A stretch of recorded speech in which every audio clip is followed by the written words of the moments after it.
Opinions and content of this show are those of the host, guests, and callers. They do not necessarily reflect those of Local Matters Broadcasting LLC, its owners, partners, affiliates, assigns, or heirs. Having said that, it's now time to say good morning, St. Johns County. Welcome to the weekly radio show of the St. Johns County Council on Aging, better known in our community as the COA. We are your local nonprofit agency who for the past 51 years has been leading and advocating for the dignity and independence of seniors and responding to their changing needs. I'm Brian Robinson, Program Director for COA, broadcasting to you live from the studio of WFOY 102.1 FM, your local radio station for news, sports, and talk. Before we get into our show, let me remind everyone that if you have a question, a comment, or a suggestion for a radio show topic, or if you would like to enter the giveaway that we're giving, it's a $100 gift card to Blockbuster. $100 gift card to Blockbuster, which you would have to travel all the way to Bend, Oregon, because that is the one and only remaining Blockbuster in the entire world. But you can enter by emailing us at radio@coasjc.org.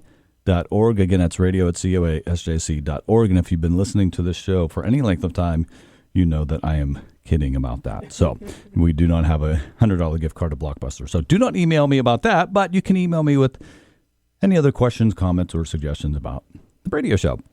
All right. So joining me this morning is Jean Roth, who serves as the manager of our Independent Living Services Department. Each year, this department coordinates the home health services for over 200 seniors, serves over 500 seniors through its Care Connection program, and saves about 300 seniors over $3 million on prescription drugs every year. And she is, in case you didn't know this, she is the third cousin twice removed of David Lee Roth, the famous singer of Van Halen. Yeah. Yes. So, Jean, welcome. Thank you. That's my claim to fame. Your claim to fame, yes. And just so folks know, that is not true That's either. Not true either. Yeah, it's no Blockbuster, no.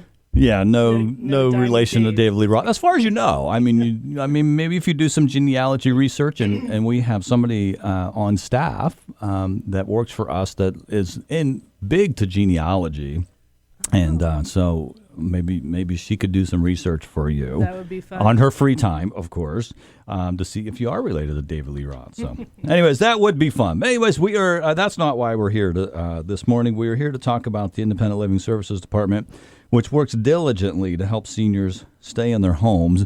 And on previous times that we've been together, I started off our time together with the little scene from The Wizard of Oz where Dorothy says, "There's no place like home, there's no place like home," right? And then this morning I thought, well, I wonder how many songs there are out there with the word home in it. And there was like over 100 different songs that have the word home in it. Wow. And some of the ones that we might be familiar with. So Sweet Home Alabama, Good Leonard song. Skinner. Let's see if you know the groups, right? Sweet Home Alabama by? Leonard Skinner. Okay. My Hometown by? Springsteen. Bruce Springsteen. Very good. Yes. All right. This one is very, very popular for those of us from the state of West Virginia. Take Me Home, Country Roads by? John Denver. Very good. Home Sweet Home. This is a rock and roll group, very popular in the 80s, 90s. Vince Neil was the lead singer. Motley Crue. Okay. I was not into that genre of music. Yes. Okay. And then Mama, I'm Coming Home. That's a famous Ozzy Osbourne song, for those of you who like Ozzy Osbourne. And then Michael Bublé and Blake Shelton both have a song just called Home. Right? Nice. So the point being is, home is something that, for most people, right? I realize that sometimes, we might grow up in an environment that's not great, but most of us want to be in our own homes, right?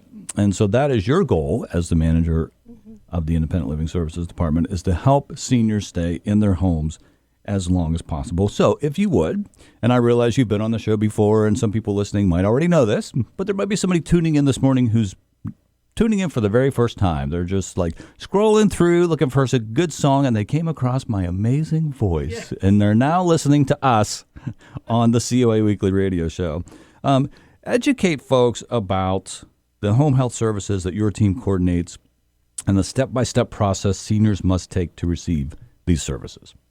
Okay, good morning. Good morning. Nice, cool weather today. I like it. You love cool weather. Yes.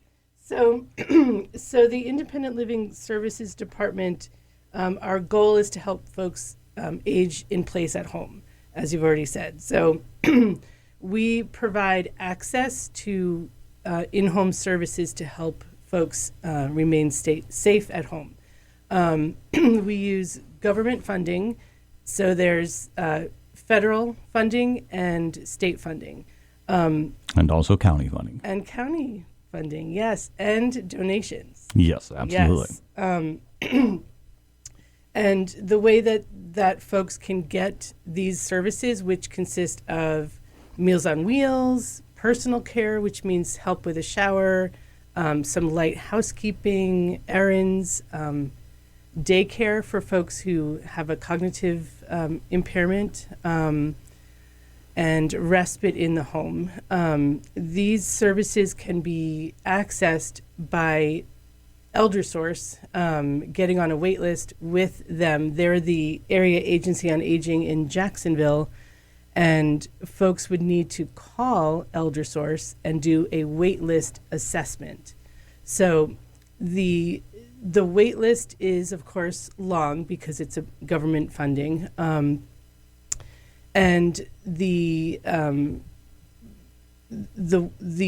intake questionnaire that ElderSource does asks questions like, how much help do you need bathing, meal preparation, these kinds of things. So it's the activities of daily living that they're focused on. So when we do have budget money, we ask ElderSource for some clients from the wait list.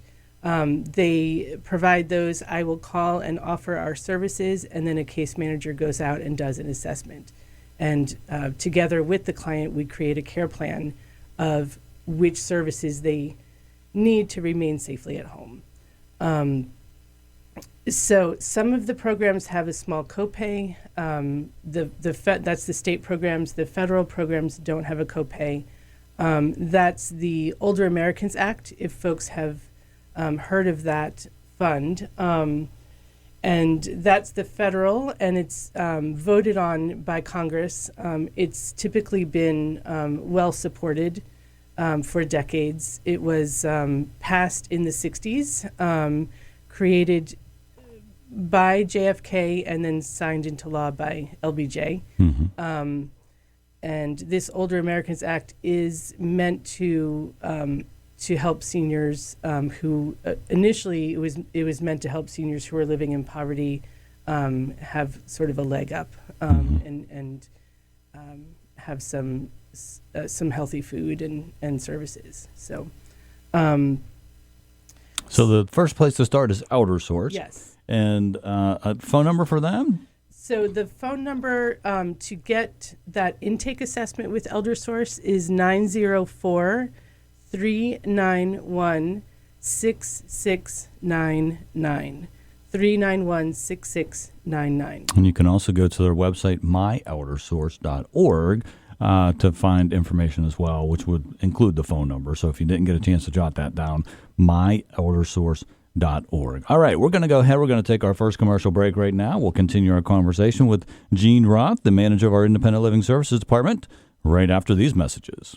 And welcome back to the weekly radio show of the St. Johns County Council on Aging here on WFOY 102.1 FM, your local radio station for news, sports, and talk. I'm Brian Robinson, program director for COA, joined this morning by Jean Roth, who serves as the manager of our Independent Living Services Department. In our first segment, Jean was telling us how you can get on the wait list for the in-home services that are provided and covered by the federal, state, and county grants that we get at COA. One of the things that you wanted to bring up is the APS cases as well. Yes. So APS stands for Adult Protective Services. And this is activated when an anonymous caller or online person submits a report to DCF when they're concerned about a senior. So it can be neglect, it could be self-neglect, it can be abuse by another person, financial abuse, excuse me. So When an investigator goes out and determines that the client is, or the senior is at a high risk for safety-wise, they send the referral to the Council on Aging, and that prompts us to go out within a day to meet this senior and do our assessment and create a care plan. So it's 30 days of emergency services, basically, to stabilize the situation and create a safer environment for the senior. Excuse me. And we do use, excuse me, we use state funding for that. It's called the Community Care for the Elderly program. Excuse me.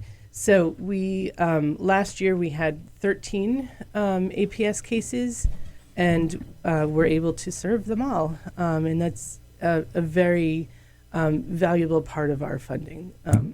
And I just wanted to mention, since you're talking about that, if you are out there listening and you are aware of somebody, a senior who you feel is, dealing with abuse or neglect, even if it's self-neglect, you can call 1-800-96-ABUSE, and or you don't want to figure out what the what numbers correlate with the letters, it's 1-800-962-2873. And of course, you can just get on Google and Google elder abuse, and then that will pop up as well. So that's an easier way to do it. But and I'm not an expert on this, but it's anonymous basically. You can call and you can report it, and then they'll go out and they'll do the investigation to check on it and see how the person is doing. So we encourage you to speak up if you feel that somebody is being abused or neglected, a senior is being abused or neglected. All right, so let's move on to my next question, and that has to do with the wait list, and we've talked about that. And, some of the services have a wait list as low as 100 people on the wait list, and some have it as high as 500 on the wait list. So what length of time can someone expect to be on the wait list? So the wait list, it varies. The wait list is based on physical need rather than financial need.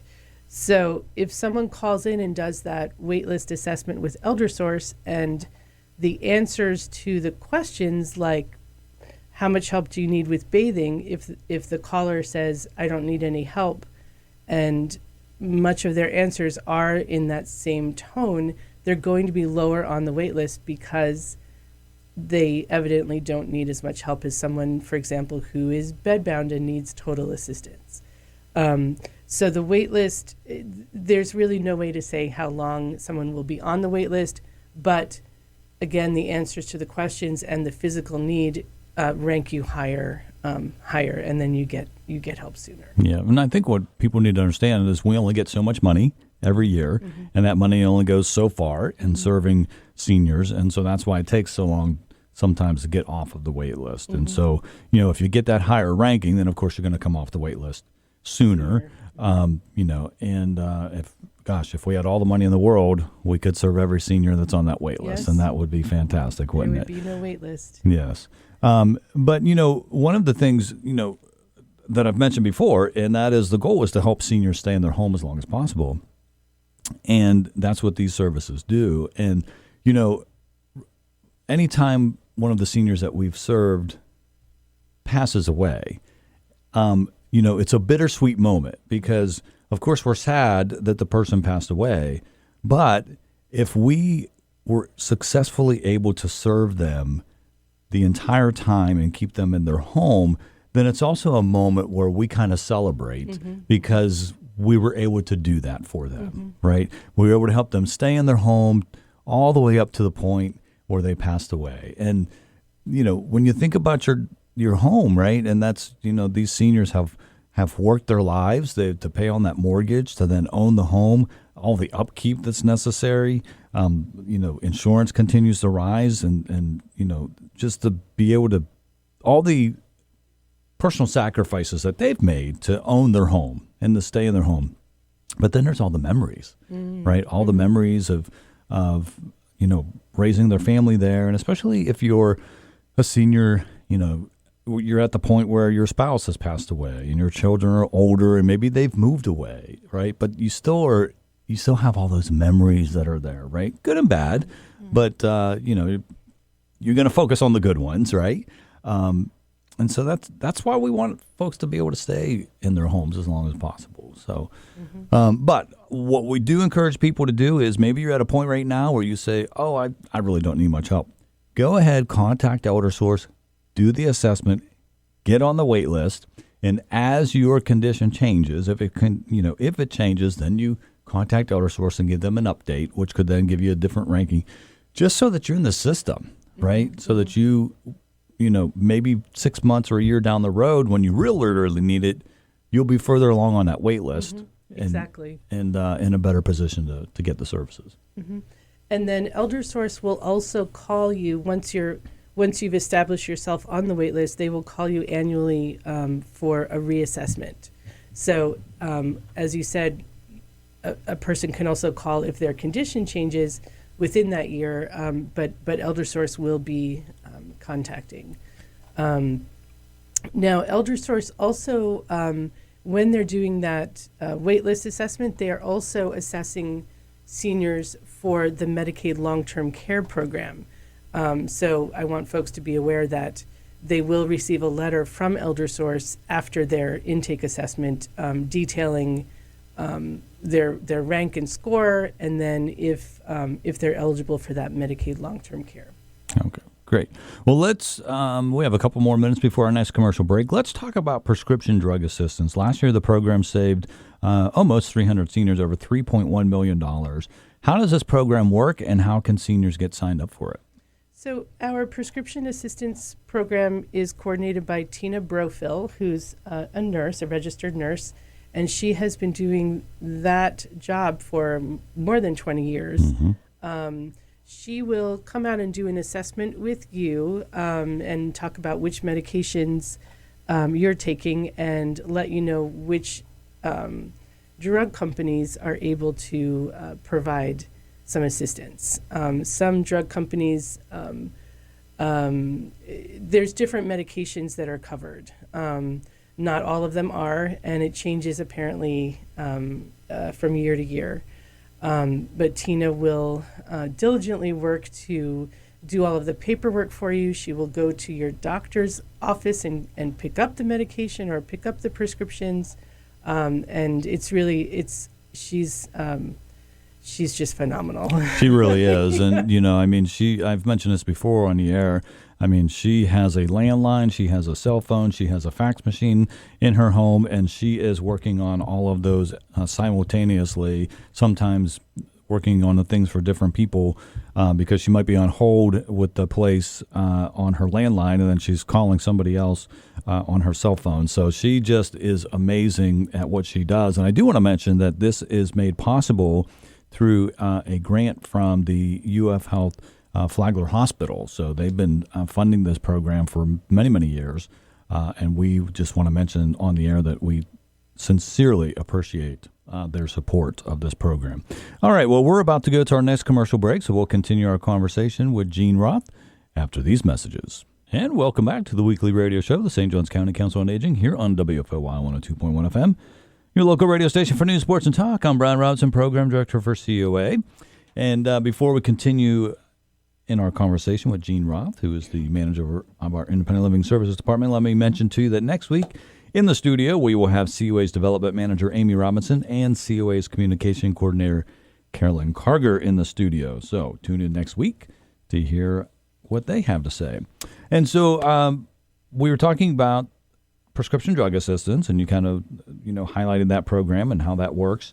I wanted to just take a moment while we're on the air, and we brought some stories from some folks who are benefiting from the services that they receive through your department. And I wanted to just take time and read one of these letters. I won't mention the names, just for their privacy.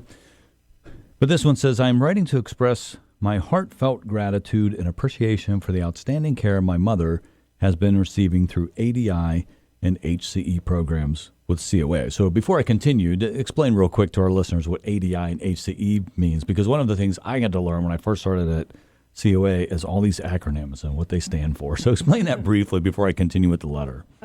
So these are two state of Florida programs. ADI is the Alzheimer's Disease Initiative, and it provides respite for caregivers who are caring for their loved one with some kind of cognitive diagnosis.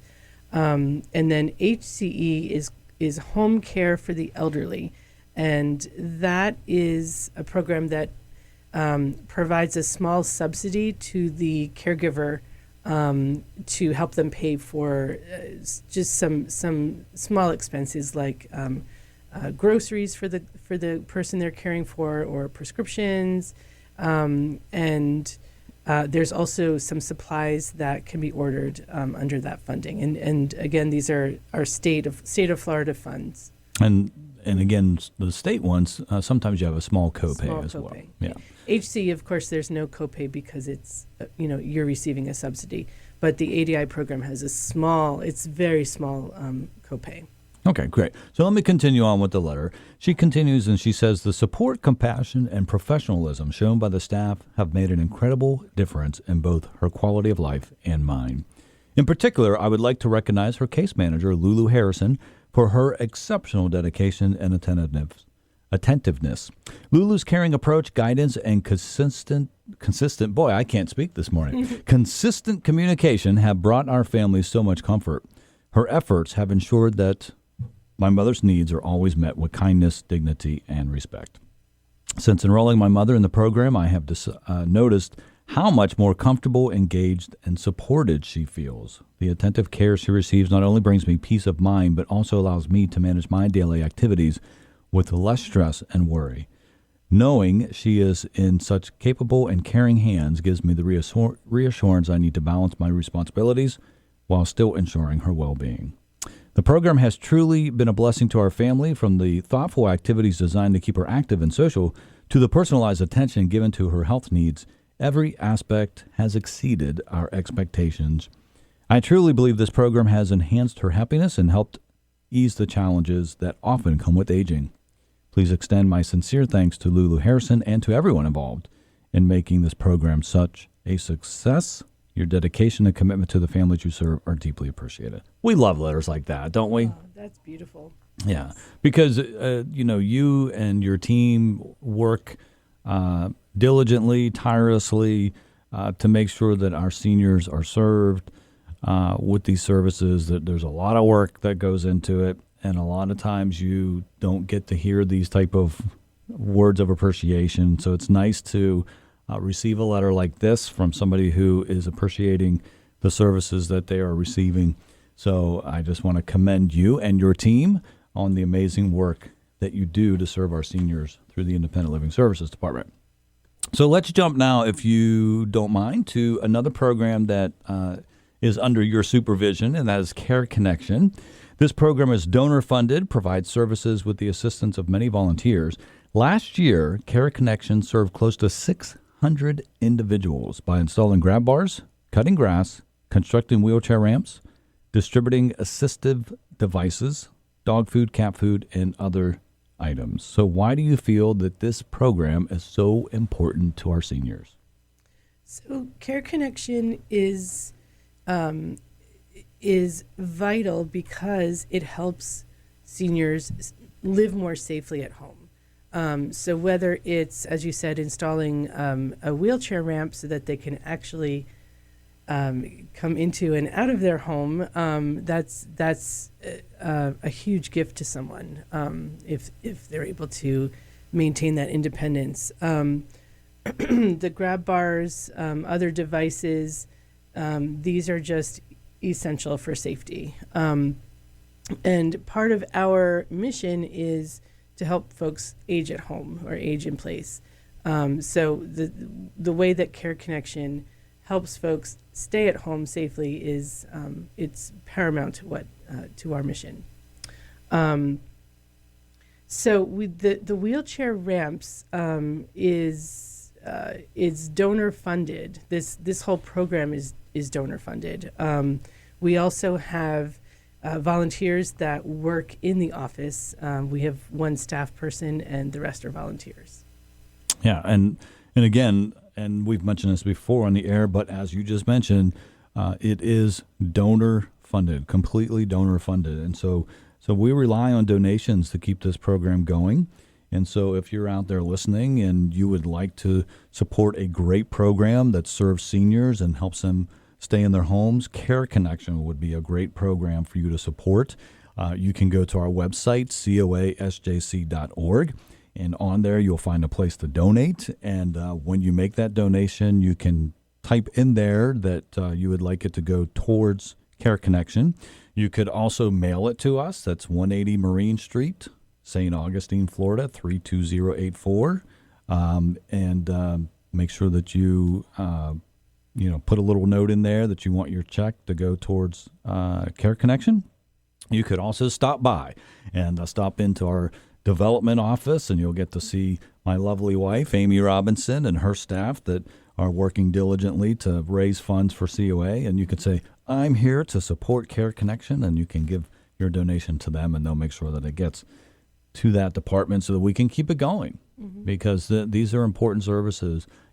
We have a group of volunteers that go out. They're out right now, actually. They go out every Thursday and cut lawns for about 70 seniors a month. It's amazing. I mean, that's phenomenal. They're the heroes. And there's not a lot of them. I mean, there's not. But they go out every Thursday and they cut these lawns, and that's very important, especially if a senior lives in an area that has an HOA, because they monitor that stuff. And, if your grass is a certain, length, if it's too high, then you risk getting a fine or something like that. So it's just very important, a very important program. All right, that music means it's time for our next commercial break. We'll be right back after these messages. And welcome back to the final segment of the weekly radio show of the St. Johns County Council on Aging here on WFOY 102.1 FM, your local radio station for news, sports, and talk. I'm Brian Robinson, Program Director for COA, joined this morning by Jean Roth, who is the manager of our Independent Living Services Department. And we've talked about a lot of different things. And prior to the most recent commercial, we were talking about Care Connection and all the great things that they do there. But in this last segment, I wanted to make sure that our listeners heard some more of the impact that your department is doing. So you brought some other stories as well. I've already read a letter from one of the people that receive services, but you also have some as well. So take a moment and share some of their stories with our listeners. So this is a letter we received from a gentleman who is caring for his mother who has dementia diagnosis, and she attends our adult daycare at the COA. It's called Sunshine Center. So here's what he said. Oh, and that's it's funded by the state ADI program. The daycare respite is funded by that program. So here's what he wrote. My mom truly enjoys being able to go to the COA for daycare, and it gives her the much needed opportunity to interact with others. She finds the program to be stimulating and engaging. She needs the fellowship. She was very bored before, and her decline was more evident. She needs the exercise and enjoys it. Her mobility is much improved. I truly believe this has slowed her mental decline. After her stroke, she has not been the same, but this program has helped a lot. She seems much happier overall as well. This also gives me some time to get other things done when I can. I also suffer from severe medical and mental health conditions, which make it hard also to take care of my mom. Knowing that my mom is safe and taken care of at the center is particularly important to me. I can plan my time and schedule my health appointments and give myself time to recharge. That's great. I want to give special thanks and recognition to the Sunshine Center staff and the volunteers for providing such tender, loving care for my mom and all of the participants. This is truly a great service to the St. Augustine community. That's great. I love that. And the reason that I want to share these is because it's important that our listeners realize, all of us be reminded that these are real people that we are serving, right? Real people who are dealing with real issues. In this particular instance, his mother with a dementia diagnosis, and we're able to serve not only her, but him as well through our Sunshine Center. So that's fantastic. And you have another story to Yes, also if we share? have time. Yes, we do have time. Great. So this is a gentleman who receives Meals on Wheels, and that's funded by the Older Americans Act, which is the federal funding that we receive. And this is a letter from his family. Hello, COA. In reference to the meals that my grandfather receives from this program has been very beneficial to our family. His meals arrive daily and are on time. We are beyond grateful. The meals are healthy and he definitely enjoys receiving them. Each morning he's greeted by a COA delivery driver with a smile. Once again, we are very thankful for the daily meals and assistance our family receives for our 95-year-old grandfather. And again, as I've mentioned before, it's amazing volunteers that show up every day to get these meals and go out and deliver them. And they're not just putting the meal on the porch and knocking on the door and walking away. They're waiting till the person comes to the door to make sure that they're getting the meal. But that's also what we call a wellness check, so that they have eyes on the person to make sure that they're doing okay. And if that doesn't happen, they're reaching out and we're calling the caregiver or the emergency contact and saying, hey, so-and-so didn't come to the door. But if we can't get a hold of them, then we're calling law enforcement to say, hey, can you go in and do a wellness check? And there have been instances when we've done that and we discovered that the senior had fallen in the home, did not have one of the emergency alert things that you wear, right? Yeah. And so if that program did not exist, then that volunteer would not have gone to the home, would not have made that phone call, and that senior would have remained in that situation a lot longer. And then we've found some people like really sometimes in the nick of time to be able to help them. Yes. So it's a great program. It's a wonderful program. And the drivers, the Meals on Wheels delivery drivers are all volunteers, as you said. They're using their time, their cars, their gas, and they are very passionate about the seniors that they're serving. Mm-hmm. And we saw that, we had some reduction in funding this year for our meals, and we did what we called a Bridge the Gap campaign, raising $25,000, and we raised that in a very short amount of time. I think it was 4 to 6 weeks. It did not take long to raise $25,000, and that just shows how much people care about this program, right? How much it means to them that they would open up their pocketbook and give sacrificially, so that we can make sure that we continue giving meals to these seniors. So it's a fantastic program, and it's just great to hear these stories and how it's having a positive impact in people's lives. So one of the things I wanted to do is, we got a few minutes left. Are there services that you would like to provide our seniors but can't because we don't have the funding for it? I think that the services that we already have access to, my dream would be to be able to provide those to everyone on the wait list, and that's something that you mentioned earlier. So helping someone with a shower, doing their grocery shopping, cooking for them, even things like pest control for folks who have a pest infestation in their home.